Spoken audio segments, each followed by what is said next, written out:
when I got to Pavuvu, where that was our staging area, what they call a staging area, and that's where the colonels and everybody got together, and they sent us a briefing of what we were going to be doing.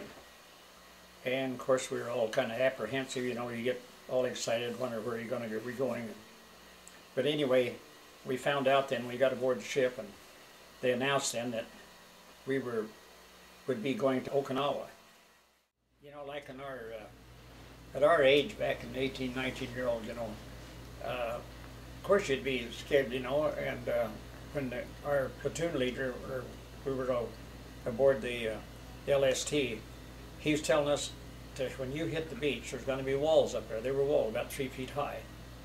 And when you scale those walls, if you get over that wall, you run like hell, because they were going to be machine guns focused on you. What we didn't know was they moved to the southern tip of the island, and we got in the island. We were supposed to split the island in two.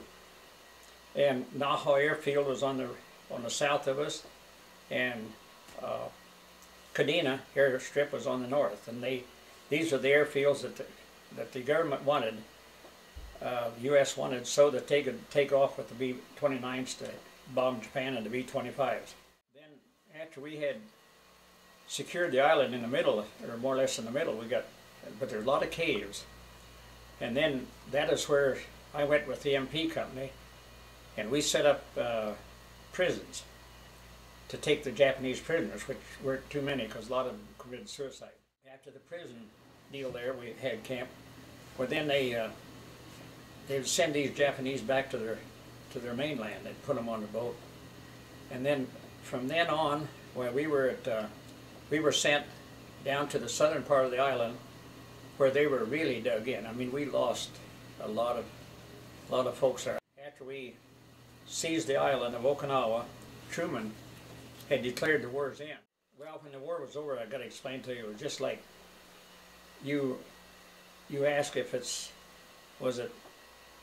how'd you act? Well, a lot of the guys cheered about like they did when the B-29s would take off for Okinawa to bomb Japan. Why, we would be cheering them on and waving them. And then, but then after the war, why, we got to thinking, you know, we was awful happy. There was a lot of happy guys, but yet you was sad and happy both, because, you know,